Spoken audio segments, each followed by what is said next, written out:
તો news capital ગુજરાતના મુહિમની ધારદાર અસર જોવા મળી છે અને આ તરફ ભૂતિયા શિક્ષકોના પાપને કારણે તમામ કર્મચારીઓના લાભ છીનવાઈ શકે છે। કર્મચારીઓની મળતી રજા અંગે પણ સરકાર મોટો નિર્ણય લઈ શકે છે અને આ જ મુદ્દે આજે બેઠક થઈને બેઠકમાં અનેક મુદ્દે ચર્ચા કરવામાં આવી છે। તો કર્મચારીઓની રજામાં સુધારો કરવા પણ શિક્ષણ રાજ્યમંત્રીએ સંકેતો આપ્યા છે અને આપણી સાથે સીધા સંવાદદાતા મલ્હાર પણ આ મુદ્દે જોડાઈ ચૂક્યા છે।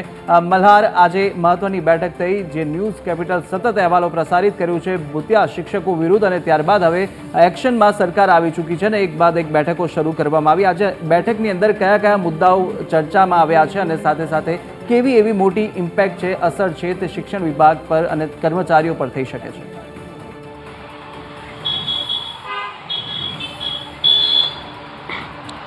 કુશાગ્ર નજર કરવા જઈએ તો ન્યૂઝ કેપિટલ દ્વારા જે રીતે શિક્ષકોની શાળાની અંદર ગેરહાજરીની જે છે તે મુહિમ ચલાવી હતી, ત્યારબાદ માત્ર ખેડા નહીં પરંતુ બનાસકાંઠા અને કચ્છની અંદર પણ મોટી સંખ્યામાં શિક્ષકોની ગેરહાજરી જે છે તે લાંબા ગાળાથી જોવા મળતી હતી। જોકે આ મામલે રાજ્યના મંત્રી પ્રફુલ્લ પાનસરિયાએ પણ ન્યૂઝ કેપિટલનો અહેવાલ જોયો હતો અને તેઓએ તાબાતોડ જે છે આજે શિક્ષણ વિભાગના અધિકારીઓની બેઠક બોલાવી હતી। લગભગ તેમની ઓફિસની અંદર 15 મિનિટ સુધી જે છે તે અધિકારીઓ સાથે બેઠક ચાલી હતી। આ બેઠકની અંદર રાજ્યના કયા કયા જિલ્લામાં કયા કયા શાળાની એટલે કે સરકારી શાળામાં શિક્ષકો ગેરહાજર છે તેની યાદી જે છે તે મંગાવી હતી।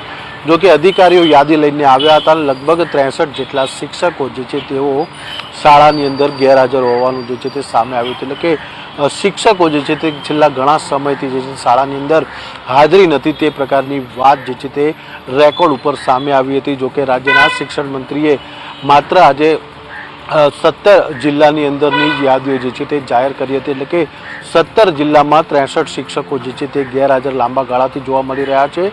અન્ય શિક્ષકો કયા કયા ગેરહાજર છે તેની તપાસ જે છે અત્યારે શિક્ષણ વિભાગ દ્વારા જે છે તે હાથ ધરવામાં આવી રહી છે અને તમામ જિલ્લા કક્ષાએથી જે છે તે વિગતો શિક્ષકોની જે છે તે મંગાવવામાં આવી રહી છે। વિગતો આવ્યા બાદ ખ્યાલ આવશે કે રાજ્યની 33 જિલ્લાઓની અંદર કેટલી શાળાઓની એટલે કે સરકારી શાળાની અંદર શિક્ષકો જે છે તે ગુલ્લી એટલે કે તેઓ સીધી રીતે ભૂતિયા જે છે તે તરીકે કામ કરી રહ્યા છે। વાત સામે એ પણ આવી છે કે શિક્ષણ મંત્રીએ બેઠક પૂર્ણ થયા બાદ મીડિયાને સંબોધન કરતા જણાવ્યું હતું કે જે શિક્ષકો વિદેશ ગયા છે અધિકૃત અથવા બિનઅધિકૃત રીતે અથવા તો જે લાંબા ગાળાથી રજા ઉપર છે તેવા શિક્ષકો જે છે તે પગાર ધોરણ રાજ્ય સરકારે આપ્યા નથી। એટલે કે તમામ શિક્ષકો જે છે તે પોતાની કપાત રજા ઉપર છે એટલે કે તેઓને કોઈપણ પ્રકારના લાભ જે છે તે શિક્ષક તરીકેના મળવા જોઈએ તે આપ્યા નથી।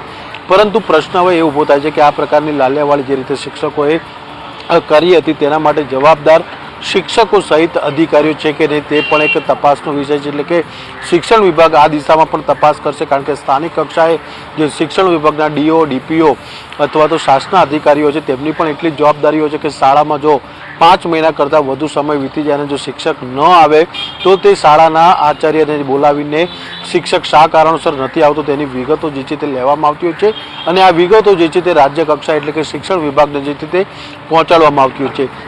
એટલે જે અધિકારીઓ પણ આ પ્રકારની માહિતી જો સરકાર સુધી નહીં પહોંચાડી હોય તો તેવા અધિકારીઓ સામે પણ શિક્ષણ વિભાગ જે છે તે પગલાં લઈ શકે તો નવાય નહીં। કુશાગ્ર મલ્હાર, સમગ્ર માહિતી બદલ આપનો આભાર।